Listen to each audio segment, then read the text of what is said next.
નમસ્કાર. TAT secondary તેમજ TAT higher secondary મેન્સની તૈયારી કરતા એસ્પિરન્ટ્સ મિત્રો, ટાટ સેકન્ડરીનું રિઝલ્ટ આવી ગયું છે. કોમેન્ટ સેક્શનની અંદર ખાસ જણાવજો મિત્રો કે તમારે કયા સબ્જેક્ટમાં કેટલા માર્ક્સ છે. અને હવે આપણે મેન્સ માટે આગળ વધીએ અને ગદ્યખંડોના સંક્ષેપીકરણ તરફ આગળ જોઈએ. Baba Saheb Ambedkar open university BAOU માંથી મેળવેલ સંક્ષેપીકરણના આ ત્રીજા લેક્ચરની અંદર હું આપ બધાનું હાર્દિક સ્વાગત કરું છું. સ્વાગત છે તમારું આપણી પોતાની યુટ્યુબ ચેનલ વિદ્યાસંકુલ ગુજરાતીમાં. મિત્રો, આજની આપણી થીમ એ રેગ્યુલર રહેશે. AJSIR આ તમારે કોમેન્ટ સેક્શનની અંદર હેશટેગ આપવાનું છે. ચાલો આપણે ગદ્યખંડ 1 થી શરૂઆત કરીએ. 4 ગદ્યખંડો છે. પ્રથમ, ક્ષ-કિરણો એટલે કે એક્સરેઝના ઉપયોગો. મૂળ જે છે એ આપણે જોઈ લઈએ. ઓછી શક્તિવાળા ક્ષ-કિરણો સ્નાયુમાંથી પસાર થઈ શકે છે, પણ હાડકાં કે ધાતુમાંથી નહીં. તેથી હાડકાની તિરાડ અને શરીરમાં છુપાયેલી ધાતુ શોધી શકાય છે. બેરિયમ પીવડાવી આંતરડાના રોગોનું નિદાન થાય છે. આ ઉપરાંત કેન્સરના ઉપચારમાં, ઔદ્યોગિક ક્ષેત્રે ધાતુના કાસ્ટિંગની તળ શોધવામાં, વૈજ્ઞાનિક ક્ષેત્રે સ્ફટિકોની આંતરપરમાણુ રચનાના અભ્યાસમાં અને સાચા હીરા ઝવેરાની પરખ કરવામાં ક્ષ-કિરણો ઉપયોગી છે. બરાબર. હવે આપણે એનું સંક્ષેપીકરણ જોઈએ. તમને લાગતું હશે કે આ સંક્ષેપીકરણ સાહેબ મૂળ ફકરા કરતાં લાંબુ છે, તો થોડો પ્રયત્ન એવો કર્યો છે કે આ મૂળ ફકરો કદાચ આટલો નાનો તો નહીં જ આપે, થોડો વધારે મોટો હોઈ શકે, તો આપણે એમાં શું એડ કરી શકાય. તો ક્ષ-કિરણો સ્નાયુઓમાંથી પસાર થઈ શકે છે, પરંતુ હાડકાં કે ધાતુમાંથી પસાર થઈ શકતા નથી. માફ કરજો.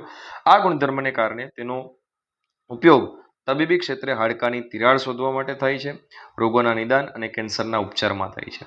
આ ઉપરાંત ઔદ્યોગિક ક્ષેત્રે ધાતુઓની ખામીઓ તપાસવા, વૈજ્ઞાનિક સંશોધનોમાં સ્ફટિકોની આંતરિક રચના સમજવા અને સાચા હીરાની ઝવેરાત પરખ માટે પણ આનો ઉપયોગ થાય છે.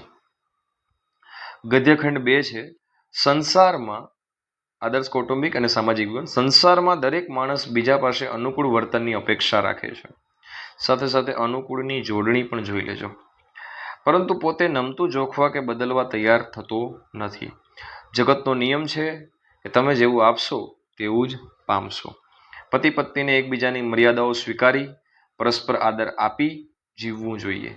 નાની બાબતોને મોટી ન બનાવતા સમજદારી રાખવાથી જ ગૃહજીવન અને સામાજિક પરંપરાઓ સુખમય બને છે. શરૂ કરીએ આપણે સંક્ષેપીકરણ.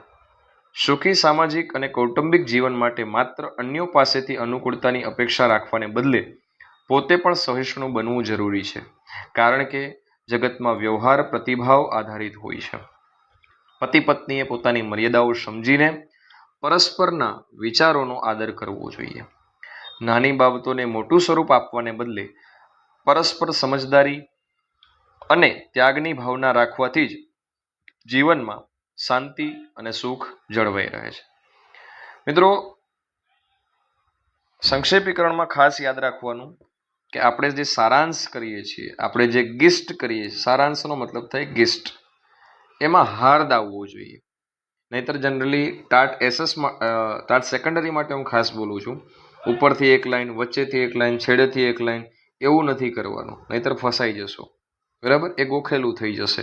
એટલે ટિપ્સ તમને જણાવું છું ટાટ સેકન્ડરીના મિત્રો કે એવી રીતના નથી કરવાનું, ખાસ યાદ રાખજો. અને હજુ કોઈ લાઈક બાકી હોય તો લાઈક કરી આપો મિત્રો, અને કોમેન્ટ બાકી હોય તો કોમેન્ટની અંદર હેશટેગ AJSIR એજેસર કોમેન્ટ આપી શકો છો. જોઈએ ઈશ્વરમાં શ્રદ્ધા અને આત્મવિશ્વાસ. કેટલાક નાસ્તિક લોકો ઈશ્વર કે વૃદ્ધાવસ્થા મૃત્યુને નકારીને જીવે છે અને પોતે જ સર્વશ્રેષ્ઠ પોતાને જ માને છે. સુખના સમયે તેઓ મોટી મોટી વાતો કરે છે, પરંતુ જ્યારે સાચી વિપત્તિ આવે છે ત્યારે તેઓ હિંમત અને સૂઝબૂઝ ગુમાવી બેસે છે અને નિરાશ થઈ જાય છે. ખરેખર તો ઈશ્વરમાં અડગ શ્રદ્ધા અને વિશ્વાસ જ આપત્તિના સમયે માણસની સાચી હિંમત અને સહારો પૂરો પાડે છે. સંક્ષેપીકરણ જોઈએ મિત્રો. ઈશ્વરના અસ્તિત્વને નકારનારા અને પોતાને જ સર્વોપરી માનતા લોકો અનુકૂળ સંજોગોમાં મોટી મોટી વાતો કરે છે, પરંતુ વાસ્તવિક સંકટ આવતા જ પોતે તેઓ પોતાની ધીરજ અને સૂઝબૂઝ ગુમાવીને હતાશ થઈ જાય છે અને તેનાથી વિપરીત ઈશ્વરમાં અચળ શ્રદ્ધા અને ભરોસો ધરાવનાર જે વ્યક્તિ છે તે ગમે તેવા કપરા સંજોગોમાં કે મુશ્કેલીઓનો સામનો સ્થિરતાપૂર્વક કરી શકે છે, કારણ કે શ્રદ્ધા જ સંકટ સમયેનું સાચું બળ અને આશ્વાસન આપનારું બળ છે. અને અંતિમ, રાષ્ટ્રપિતા મહાત્મા ગાંધીનું નેતૃત્વ, લીડરશિપ. જોઈએ મૂળ ફકરો. ભારત દેશ વિવિધ જ્ઞાતિઓ અને સંપ્રદાયોમાં વહેંચાયેલો હતો અને અંગ્રેજોની ગુલામીમાંથી મુક્ત થવું ખૂબ મુશ્કેલ હતું. દેશની એકતા માટે ક્રાંતિકારીઓ, વક્તાઓ અને નિસ્વાર્થ નેતાની જરૂર હતી, જે પ્રજાના મનને સમજી શકે. કરમચંદ ગાંધીના પુત્ર મહાત્મા ગાંધીમાં આ બધા જ ગુણો હતા. તેમણે ભેદભાવ વિના સૌના કલ્યાણ માટે લોકશાહી દેશનું નિર્માણ કર્યું, તેથી તેમને રાષ્ટ્રપિતા કહેવા યોગ્ય છે. સંક્ષેપીકરણ જોઈએ. અંગ્રેજોની કઠોર ગુલામીમાંથી વિવિધ જ્ઞાતિ સંપ્રદાયોમાં વહેંચાયેલા ભારત દેશને આઝાદ કરવા માટે એક નિસ્વાર્થ, કુશળ અને પ્રજાના માણસને ઓળખનારા નેતાની અનિવાર્ય જરૂર હતી. મહાત્મા ગાંધીજીમાં આ તમામ સર્વોત્તમ લક્ષણો હતા. તેમના અથાગ પ્રયત્નોથી જ દેશમાં સર્વધર્મ સંભાવ અને લોકશાહીના મૂલ્યો સ્થપાયા. દેશના ઉત્થાનમાં તેમના આ અમૂલ્ય પ્રદાનને કારણે જ તેમને રાષ્ટ્રપતિ તરીકે પૂજવા સર્વથા યોગ્ય છે. તો મિત્રો, આપણે આ સેશન અહીંયા પૂરું કરીએ છીએ.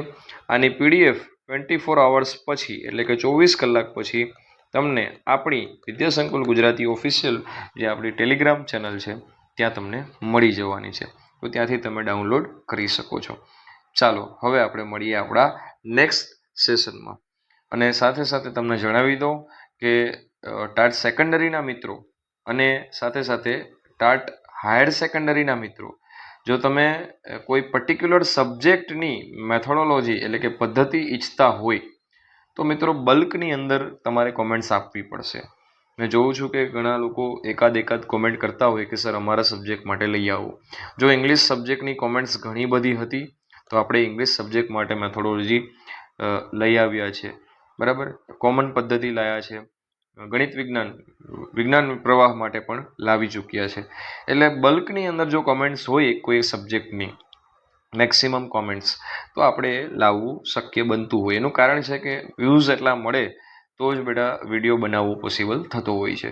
તો ચાલો આપણે મળીએ આપણા નેક્સ્ટ સેશનમાં. ત્યાં સુધી ધ્યાન રાખજો.